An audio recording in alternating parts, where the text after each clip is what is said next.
बांका जिला पदाधिकारी अंशुल कुमार की अध्यक्षता में पर्यटन स्थल से संबंधित समीक्षात्मक बैठक आयोजित की गई, जिसमें मुख्य रूप से ओढ़नी डैम पर पर्यटकीय सुविधा बढ़ाने के साथ मंदार क्षेत्र के विकास के लिए संबंधित पदाधिकारी को आवश्यक दिशा निर्देश जिला पदाधिकारी के द्वारा दिया गया।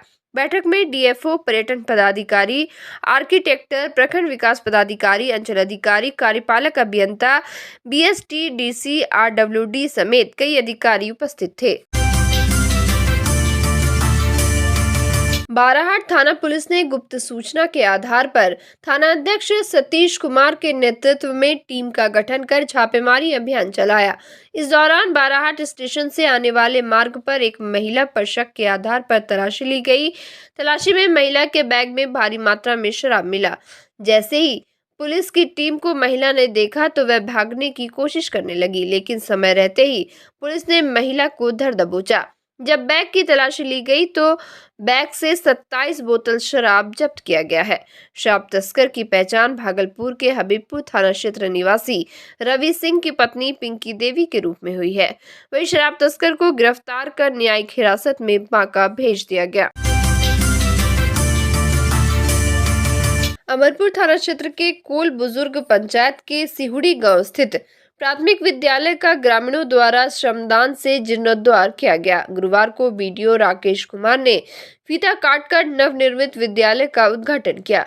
मौके पर वीडियो ने उपस्थित ग्रामीणों को संबोधित करते हुए कहा कि जिस तरह ग्रामीणों के श्रमदान से जीर्ण शीर्ण हो चुके विद्यालय का जीर्णोद्धार किया गया है, इसकी जितनी भी तारीफ की जाए वह कम है। उन्होंने मौजूद ग्रामीणों को इस अनोखी पहल के लिए धन्यवाद देते हुए विद्यालय में पदस्थापित शिक्षकों से छात्र छात्राओं को गुणवत्तापूर्ण शिक्षा देने की अपील की। मौके पर कोल बुजुर्ग पंचायत के पैक्स अध्यक्ष अरविंद यादव ने बताया कि सन 1961 में विद्यालय का निर्माण किया गया था। लगभग 3 वर्ष पूर्व विद्यालय की स्थिति जर्जर हो गई।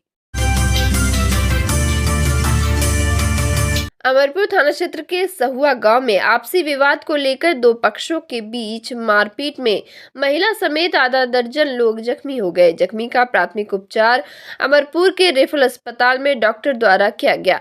मामले को लेकर प्रथम पक्ष के जख्मी रीता ने बताया कि वह गुरुवार की सुबह अपनी बकरी लेकर खेत पर गई थी। तभी पड़ोस के राकेश महतो, सुजीत कुमार ने अपने अन्य परिजनों के साथ मिलकर जबरन गाली गलौज करने लगे, जिसका विरोध करने पर उन लोगों ने लाठी डंडे से प्रहार करते हुए उसे जख्मी कर दिया।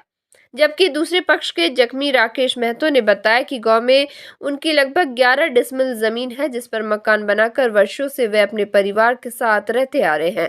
गुरुवार की सुबह कृष्णकांत महतो अपने परिजनों के साथ मिलकर लाठी डंडा से लैस होकर घर पर आ गए और घर खाली करने का दबाव बनाने लगे। घर खाली नहीं करने के एवज में 5 लाख रंगदारी की मांग की। मामले को लेकर दोनों पक्षों ने थाने में लिखित आवेदन दिया है। पुलिस ने बताया कि दोनों पक्षों के द्वारा दिए गए आवेदन पर अनुसंधान किया जा रहा है।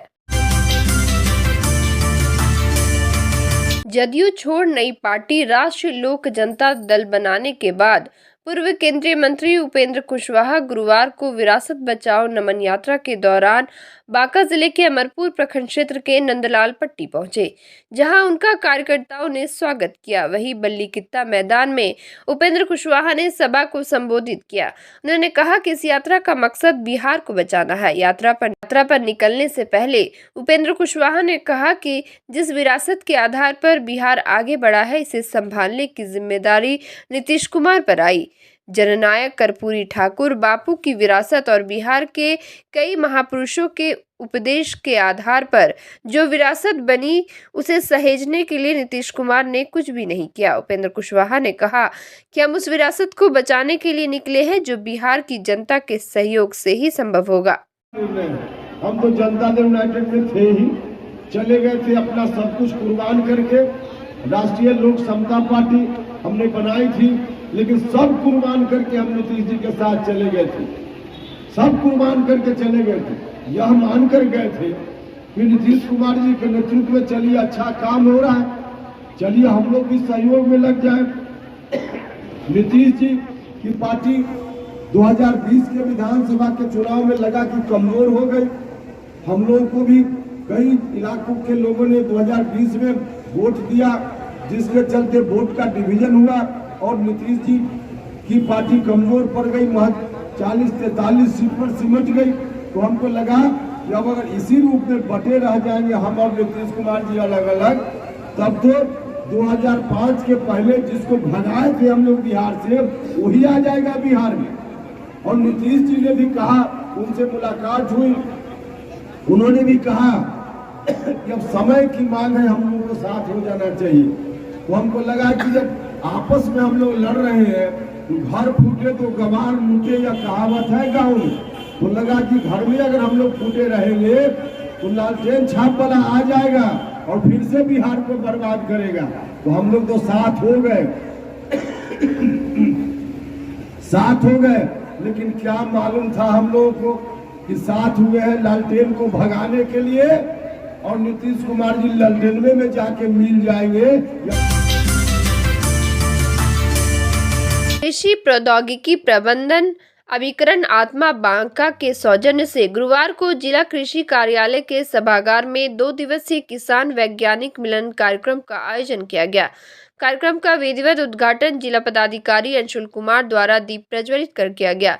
इस अवसर पर बांका जिला के विभिन्न प्रखंडों से आए किसानों को जिला पदाधिकारी ने अपने संबोधन में कहा कि किसानों की आय को दुगनी करने के लिए बिहार सरकार सहित कृषि विभाग लगातार प्रयासरत है। उन्होंने आत्मा कृषि विभाग द्वारा किसानों के बीच नई तकनीक के प्रचार प्रसार के लिए किए जा रहे कार्यों की सराहना करते हुए कहा कि निश्चित तौर पर हमारे क्षेत्र के किसान जब कृषि वैज्ञानिकों से मिलेंगे तो उनकी सोच बदलेगी और कम लागत में भी ज्यादा पैदावार ले सकेंगे। बांका जिला पदाधिकारी अंशुल कुमार द्वारा चंदन प्रखंड का औचक निरीक्षण किया गया। इस दौरान जिलाधिकारी ने सामुदायिक स्वास्थ्य केंद्र का निरीक्षण किया। निरीक्षण के क्रम में जिला पदाधिकारी ने प्रभारी चिकित्सा पदाधिकारी के आवास को देखकर बताया कि देखने से ही प्रतीत होता है कि प्रभारी चिकित्सा पदाधिकारी अपने आवास में नहीं रहते हैं। इस संदर्भ में प्रभारी चिकित्सा पदाधिकारी को सख्त चेतावनी दी गई। साथ ही चांदन प्रखंड विकास पदाधिकारी को निर्देश दिया गया कि इससे संबंधित प्रतिवेदन प्रत्येक सप्ताह जिला पदाधिकारी को समर्पित करेंगे।